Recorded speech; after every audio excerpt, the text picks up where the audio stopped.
আসসালামু আলাইকুম রহমতুল্লাহ, সবাইকে স্পিক ক্লাসে স্বাগত। তোমাদের জন্য এখানে দেখতে পাচ্ছ নবম শ্রেণীর ডিজিটাল প্রযুক্তি বিষয়ের প্রশ্ন নিয়ে এসেছি। দেখো এখানে তোমাদের আগামীকালকে পরীক্ষা থেকে কী প্রশ্ন কী আসতে পারে। আসবে প্রকল্পের নাম হচ্ছে সাইবার নিরাপত্তা বিষয়ক সচেতনতামূলক তথ্য উপস্থাপন। এখানে দেখতে পাচ্ছি ডিজিটাল প্রযুক্তির ব্যবহার বৃদ্ধির সাথে সাথে এর নিরাপত্তা ঝুঁকিও ক্রমাগত বেড়ে চলেছে। এলাকার সাধারণ নাগরিক যারা এই ব্যাপারে সচেতন না, তারা বিভিন্ন সময় নানামুখী সমস্যায় পড়েছেন। মোবাইল বা অন্য যে কোনো ডিভাইস ব্যবহারে তেমন নিরাপত্তামূলক ব্যবস্থা না থাকায় এলাকার লোকজন প্রায়শই সমস্যায় পড়ে, ব্যক্তিগতভাবে আর্থিক এমনকি সামাজিক সমস্যায় পড়েছেন। এই বিষয়ে স্থানীয় লোকদের মাঝে সচেতনতা বৃদ্ধির জন্য তোমাদের এগিয়ে আসা জরুরি, যার একটি চেষ্টা এই প্রকল্পের মাধ্যমে শুরু করতে হবে। সেজন্য তোমাদের বিদ্যালয়ের বার্ষিক সম্মেলন বা অনুষ্ঠানে সাইবার নিরাপত্তা বিষয়ে স্থানীয় নাগরিকদের মাঝে সচেতনতা তৈরির প্রস্তুতির লক্ষ্যে 4 জনের দলগত একটি সৃজনশীল উপস্থাপনা প্রণয়ন করতে হবে। এটা থাকবে। এরপরের কাজ হচ্ছে এই উপস্থাপনায় যে বিষয়গুলো তুলে ধরতে হবে তা অবশ্যই হতে হবে শুধুমাত্র তোমাদের এলাকার নাগরিকদের জন্য সাইবার ঝুঁকি সম্পর্কিত নিরাপত্তা বিষয়। বিভিন্ন উৎস থেকে তথ্য নিয়ে তার তুলনামূলক বিশ্লেষণ করে কোন কোন ঝুঁকিগুলোর জন্য নিরাপত্তার কৌশলসমূহ তোমাদের উপস্থাপনার জন্য বিবেচনা করবে সেটা কি করতে হবে, বাছাই করতে হবে। মানে এখানে বলা হয়েছে যে কোন কোন ঝুঁকিগুলোর কারণে নিরাপত্তার কৌশলসমূহ তোমাদের উপস্থাপনা করতে হবে। বিভিন্ন উৎস থেকে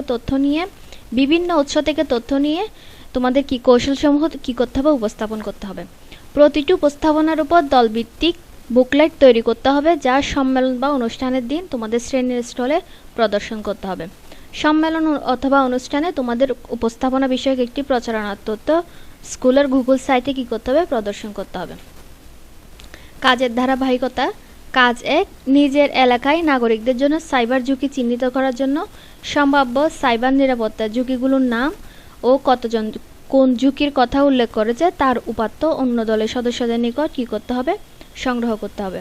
কাজ 2 হচ্ছে কাজগুলোকে 1, 2, 3 এভাবে ক্রমানুসারে, মানে 4, 5, 6, 7 এভাবে ক্রমানুসারে উপাত্তের ভিত্তিতে নিচের নমুনার মতো স্প্রেডশিটে উল্লেখ করে ফর্মুলা বের করে শতকরা কতজন কোন সাইবার নিরাপত্তা ঝুঁকি চিহ্নিত করেছে এবং শতকরার জন্য একটি বার চার্ট বা পাই চার্ট কী করতে হবে, বের করতে হবে। তোমাদের স্কুলে কম্পিউটারে এক্সেল শিটের মাধ্যমে এভাবে তোমাদেরকে এগুলা বের করে দেখাতে হবে। কাজ 3 হচ্ছে এই চার্ট হতে সিদ্ধান্ত নিতে হবে যে কোন কোন সাইবার ঝুঁকির জন্য তোমাদের এলাকার নাগরিকদের সচেতন হওয়া প্রয়োজন। এরপরে কাজ 4 হচ্ছে সাইবার ঝুঁকিগুলোর জন্য কি কি সামাজিক প্রভাব পড়তে পারে সেগুলো দলের সদস্যদের সাথে আলোচনা করে চিহ্নিত করো। কাজ 5 হচ্ছে প্রতিটি সাইবার ঝুঁকি হতে নিরাপদ থাকা সম্ভাব্য কৌশল কি কি হতে পারে সেগুলো নিজ দলে, তোমরা যে দলগত কাজ করবে ওই দলে তোমরা কি আলোচনা করবে। অন্য দলের সদস্যদের সাক্ষাৎকার এবং সুযোগ থাকলে ইন্টারনেট থেকে সংগ্রহ করে সে তথ্যগুলো খাতার কাগজে নিচের ছকের মতো করে কি করতে হবে, লিখতে হবে। এখানে লিখবে নিজ দলের সদস্যদের থেকে প্রাপ্ত কৌশল, আর এখানে লিখবে অন্য দলের সদস্যদের থেকে প্রাপ্ত কৌশল, আর এখানে লিখবে ইন্টারনেট হতে প্রাপ্ত কৌশল। কাজ 6 হচ্ছে প্রতিটি ঝুঁকির জন্য একটি করে স্লাইড বা পোস্টার তৈরি করতে হবে। দলের প্রত্যেকে একটি করে ঝুঁকি বেছে নিতে হবে যেন ওই ঝুঁকির প্রভাব ও তা হতে নিরাপদ থাকার কৌশলসমূহের তথ্য দিয়ে স্লাইড বা পোস্টার কি করা যায়, তৈরি করতে হবে। এরপরে কাজ 7 হচ্ছে সকল তথ্য, ছবি, চার্ট, ইনফোগ্রাফ, ভিডিও, সাক্ষাৎকার ইত্যাদি দিয়ে একটি ডকুমেন্টারি এডিট করার ক্ষেত্রে নিচের সফটওয়্যারের স্ক্রিনশটের ভিডিও এডিটিং টুলগুলো ব্যবহারের ধারাবাহিকতা চিহ্নিত করে সংখ্যার ক্রমানুসারে চিহ্নিত করে দেখাতে হবে।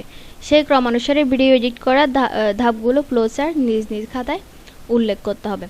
এরপরে কাজ 8 হচ্ছে সম্মেলন অথবা অনুষ্ঠানে তোমরা যে উপস্থাপনাটা তৈরি করবে সেটি প্রচারণামূলক একটি নোটিশ স্কুলের গুগল সাইটে প্রকাশ করতে হবে অথবা ধাপসমূহ খাতায় লিখতে হবে। এরপরে কাজ 9 হচ্ছে পোস্টার ও ভিডিও প্রস্তুতিতে ব্যবহৃত তথ্য মিডিয়ার ক্ষেত্রে মেধাস্বত্ব কপিরাইট সংরক্ষণ করতে হবে।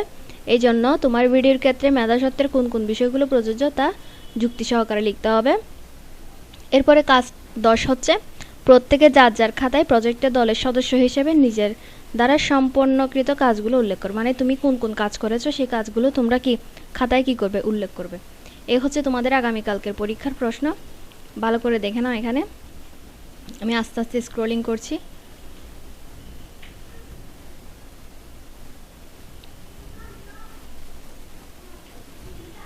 আমি কিছুক্ষণের মধ্যে তোমাদের জন্য এই প্রশ্নগুলোর উত্তর নিয়ে হাজির হব।